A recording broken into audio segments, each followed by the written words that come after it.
Do you want to achieve financial freedom and fast? Stick with me.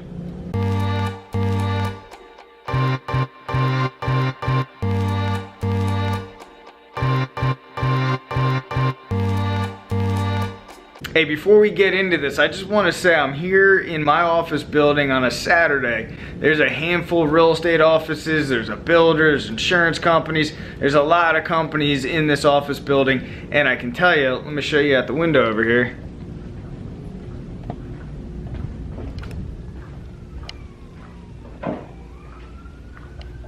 Not one car. Not one car here. Now, I'm not saying that nobody's working this weekend on this beautiful Saturday. I should probably be out at the beach, but you gotta sacrifice. You gotta sacrifice your time that you want to be out spending it with family and friends. If you sacrifice now, you're gonna have a lot more free time. You're gonna have a lot more money. We're gonna go into detail exactly how you can create financial freedom quickly. So look, everybody has this preconceived notion that they want to be a millionaire or they want to be rich. And for a minute, I want you to think a little bit differently. I want you to think about financial freedom. Now, you might not know necessarily what that means, but look, you don't have to be rich and a millionaire to enjoy life and to have freedom. So what exactly is financial freedom? It's really simple. It's basically your assets are covering your liabilities, okay? So your assets is anything that's passive money that comes in. For example, like a duplex. Let's say you bought a duplex, or let's say you bought 2 duplexes. And let's say your personal overhead. This is your, the cost of living, your house, your car, your insurances, your food, your gas, all that kind of stuff. Let's say the cost of living is $3,500 a month. Aggressively paid down those duplexes, and now they're free and clear. So that's 4 doors. The duplex is 2 units, and let's say you bought 2 duplexes, total 4 doors. Let's say that every door netted you $1,000 a month after all costs, after real estate taxes, insurance, management, maintenance, deferred maintenance, all that kind of stuff. Now, you have $4,000 left over, or $4,000 net from those 4 doors, and your cost of living is $3,500. So your passive income is covering, your assets are covering your personal liability, which is $3,500. So 4,000 minus 3,500 actually leaves you $500 left over. So that is true financial freedom, when your assets cover your liabilities. So forget about the notion of being a millionaire and being rich, because you know what, a lot of people, they don't know what to do with money. Some people do make a lot of money, but they blow through it. They don't know how to invest their money. So I really want you to start thinking a little differently. Start thinking about investing into assets, not liabilities in the beginning. Why is financial freedom so important to me and me getting this message out? A couple things, because I think our schools have failed us. Many times our families have failed us because they were never educated about money. And sometimes it's forbidden to talk about money or whatever the case is, but money is just a tool. And I think that because we have a lack of knowledge about money, I want to make sure that I'm sharing my personal experiences on my path, how I got to financial freedom. And it's important to me. I don't care about being a multimillionaire or any of that kind of stuff. What's important to me is making sure that I have the freedom of time. Okay, time is something that's so important, and it's not really talked about too much. It's finite. At the end of the day, you only have so many hours, so many minutes, so many days, so many months, so many weeks, so many years before you croak and you're dead, you're done. So think of financial freedom more as the freedom of time.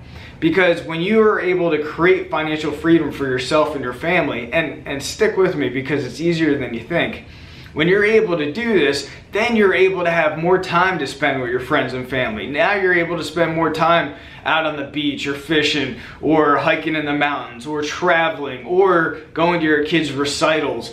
Whatever it is, whatever you love to do, financial freedom will allow you that free time to do that, to spend with your family and your loved ones and so forth. I can tell you, I've seen so many people, unfortunately, that you know, they're working their tails off and they're in a job Monday through Friday, and you know, out the door at 6 a.m. and not getting home until 6, 7 o'clock at night and not spending time with their family. All right, so what I want you to do right now, this is super simple. Pause this after this. Grab a piece of paper and a pen. If you're with your significant other, you guys can do this together, but it's really, really simple. It's gonna take maybe 10, 15 minutes. But literally write down every expense that you have. Now, if you're in business for yourself, I'm not talking about that. I'm talking about personal expenses. Write them all down. Write down the monthly debt, whatever the monthly is on, you know, your credit card, your cell phone, your car payment, your mortgage, your insurance, your health insurance, your lawn maintenance, your pool maintenance, your second car, maybe your boat payment, whatever it is. Make it a big list, okay? This is where you're gonna confront it all, okay? And this is where I had to change, and this is where my life changed, because I was able to write out this list and figure out, especially when our real estate market crashed in 2008, we had to get super lean. So what we did was wrote out all of our expenses, tried to figure out exactly what we could eliminate. And that's what I want you to do. I want you to write out all these expenses and figure out what you're willing to sacrifice. If you guys sacrifice today, your future 6 months, 10 months, 24 months is going to be so much brighter. So go through this list. All right, now pause this, write it out. All right, hopefully you paused it and wrote out this entire list. Now what I want you to do is go line by line through this list and have your significant other, unless it's just, if you're single, then just, this is a one-person task. Go through this list and figure out what you can eliminate. For example, let's say you did something stupid and you bought a car and you got a crazy car payment. Can you eliminate that car? Can you eliminate that car payment? Can you guys sell that car? Let's say it's a $400 a month payment. Can you sell that car, sacrifice in the short term? Hopefully you break even on that sale and take cash and buy something that's, you know, that can get you around. That's reliable, can get you from point A to point B. Maybe you got a few bucks saved and you can pay cash for a car. If you can do that, great. Car payments are only gonna hurt you. If you have a boat, I mean, if you're financing a boat, then, you know, this is exactly the stuff that we need to eliminate right now. Sacrifice now, because I can tell you in the future, you're gonna pay cash for boats, because your assets are gonna pay for your boats. You're gonna pay cash for your wave runners, for your lakefront property, for your beach property, and so forth. Sacrifice now. Don't worry about what neighbors are thinking when you went from a nice 6 Series BMW to a Kia whatever. I don't care. Don't worry about keeping up with the Joneses, because at the end of the day, all your neighbors to the left and right and all over the place, they might have beautiful things, but they're leveraged up to the gills as well. So it's important for you guys to understand that don't worry about what other people think. So go back to this list and figure out what you can eliminate. Let's say you have a big house payment. Can you flip that house? Can you reduce the size of your house? I did it when the market crashed. I had a nice waterfront, Gulf access condo, downtown Fort Myers. Wound up eliminating that debt, got rid of that, and I wound up you know, living in my office for about 3 months, and worked out other scenarios where I kept my personal expenses so damn low. And then I got back into the real estate market in terms of buying again when the market crashed out, and I wound up buying a condo for $21,000 cash.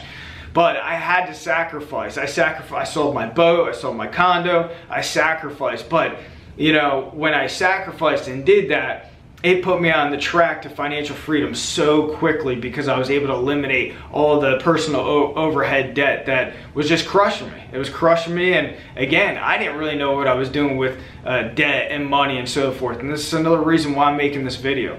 Back to the house, who knows, you might be able to even flip the house. Maybe you got some equity in it, some good equity. You might be able to take that equity, pay cash for a small condo. You know, in the beginning, your family is gonna be like, what the heck? Your kids might have to bunk up in 1 room instead of 2 rooms, with 2 family rooms, whatever the case is. Minimize that expense. The quicker you minimize, the more cash flow you're gonna have in your pocket at the end of the day, every single day, that you're gonna be able to take and put into cash flow investments like duplexes or whatever.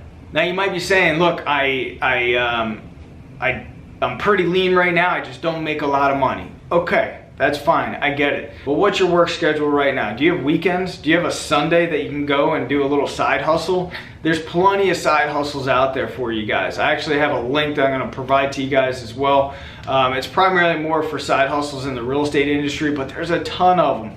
Let's say on any given Sunday, you're able to create a side hustle that generate $500 per day, per Sunday, say $2,000 a month in additional revenue to you and your family.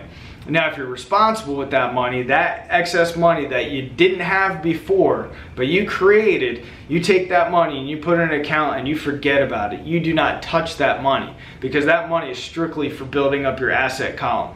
Now, you also might be saying, Steve, I've got a bunch of debt. Okay, I got 3 credit cards, I got the car, this and that. So we already talked about the car, trying to eliminate the car payment, as well as house. You know, can you reduce the size of the house? Can you sell the house? If you're renting a property, can you move out, rent something else that's more affordable? And I see this all the time with people buying houses. You know, they get approved for 250 grand. What do they buy? They buy a $250,000 property because they're approved for it. It's crazy. They're house poor. They put all their money into their mortgage, and they're not able to take one vacation a year. It's insane. So you know, if you're in a debt position, let's say you have credit card debt. Okay, a real simple example. Let's say you have 3 credit cards. What you want to do is you want to do minimum payment on 2 credit cards, and then the third credit card, you want to do as much as you're comfortably paying over the minimum payment to knock down principal. Okay, so let's say it's $500 more that's going to eliminate that first credit card debt. So you're paying $500 a month, and finally you get that first credit card eliminated. Then what you're going to do, once that's eliminated, let's say there's $3,000 worth of debt, in a handful of months, let's say 4 or 5 months, you got rid of that credit card. Now you're still used to paying the $500 plus the minimum payment. Let's say it's $100, so $600 on that card. You're going to take $600 and now put it on that second card. So a second card that you've been paying minimum payment on, you're going to have the minimum payment, say $100 plus $600, so you have $700 going to that card. Okay, and you're going to do that until that card is paid off. And then you're going to take that $700 and you're going to put it on the third card. Let's say you're paying $100 a month on that third card for minimum payment. You have $700 plus another $100, that's $800, and you're going to put it on that third card until you're completely out of debt on that third card. If you have credit card debt and you're not paying, you're in default for whatever reason, a lot of times you can negotiate a debt settlement. You can negotiate pennies on the dollar in some cases. So whatever you do, your financial picture, you guys can work on it. I've worked with a lot of home buyers and sellers that have been in really, really bad situations, a lot of credit card debt, a lot of luxury debt and everything else. And I can tell you, with the right plan of action and discipline and some side hustles to make additional money, you can get out of this debt position. Now, once you're out of this debt position, you're used to paying, say, $800, $900, $1,000 a month in credit card debt. You got your side hustle as well of $2,000 plus the credit card debt that you're used to paying. So you're talking let's say it's $3,000 additional per month. Now you're taking that and you're putting all that into the separate account that's going to buy assets for you. And the whole goal there is to just keep stacking money so you can buy the necessary assets that's going to cover all of your personal overhead. So what's your hurdle? What's stopping you from achieving financial freedom if you're not there yet? Comment below, I'd like to hear about it. As time progresses, I'm going to go into more detail on this kind of stuff because I know it's pretty deep in terms of restructuring kind of your mindset to start thinking like this. It takes a lot of time, effort, and energy to really start changing your focus, changing your mindset. So I'm going to have more conversations about financial freedom and how to get out of debt and so forth. As always, if you got one good thing out of this video, go ahead and like it, subscribe to this channel, and I appreciate the support. See ya.